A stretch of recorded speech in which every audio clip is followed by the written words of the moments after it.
Looking for a way to filter out 99% of tourists?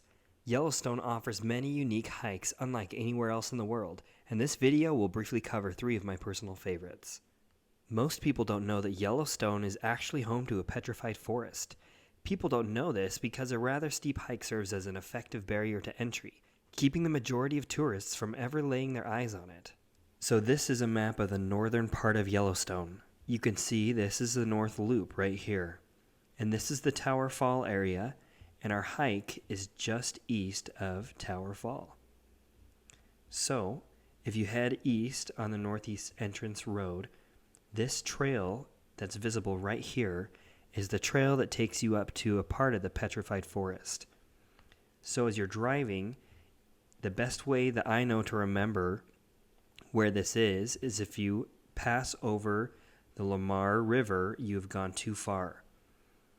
This is a little pull-off area here. This is where the hike begins. I'm going to zoom out again so that you can see. The hike is about 2.5 to 3 miles. You can see there's a lot of different trails that crisscross in this area. And it's pretty steep in this part here, so make sure that you are ready for that. And as I zoom in here, you can even see some of the parts of the petrified forest here. It's a little hard to tell, but that's where the trail ends, and you have a beautiful view of the valley as well as the petrified trees. Please don't take any petrified wood from the site. Also, there isn't much shade or tree cover for this hike, so try to start early in the morning when it's cooler and bring lots of water. Yellowstone is home to several abandoned fire lookouts. One of these, the lookout on top of Sheridan Mountain, is the final destination for probably my very favorite Yellowstone hike.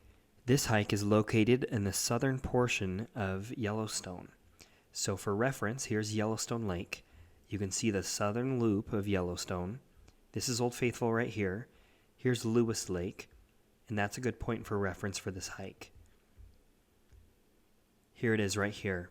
So you start just north of Lewis Lake, and you hike over here to Heart Lake. And as you can see on this map, there are many campsites right here along the lake. I would definitely recommend doing this over 2 days. So you'd come in and camp and set up your campsite, and then this trail right here, which you can tell just by looking at it, it's pretty steep.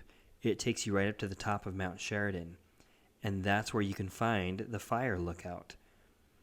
One thing to know about camping along Heart Lake, though, for one, you need to make sure that you have campsites reserved in advance. But the other thing is that for whatever reason, mosquitoes love Heart Lake.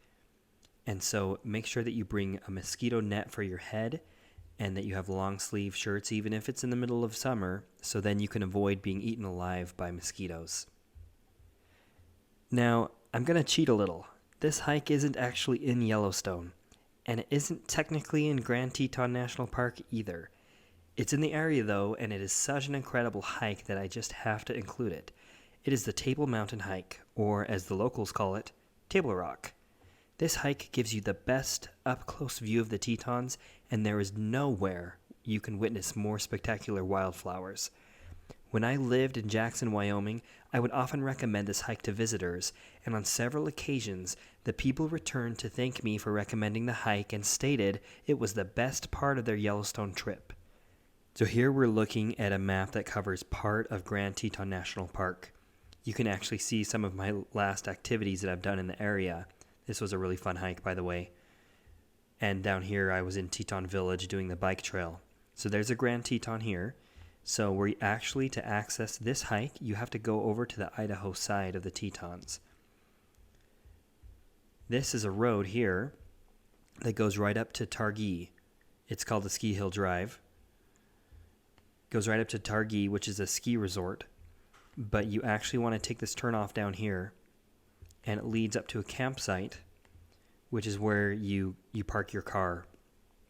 And then to do this hike, you could either go straight up the face of the mountain, which is really steep, but it's also a lot faster, or you can come around this route, which is called Huckleberry, and then you have some switchbacks. My personal opinion, I love going up the face and then coming down Huckleberry. But you come all the way to the end, And this is Table Mountain, or as we call it, Table Rock. So if I move over here to the east, you can see it is right across from the Tetons. It has a gorgeous view and is well worth the hike. If you've experienced any of these hikes or have other favorites I didn't mention, I'd love to hear from you in the comments. And remember to keep these in mind next time you're in the area. You'll never forget the memories you made on these trails.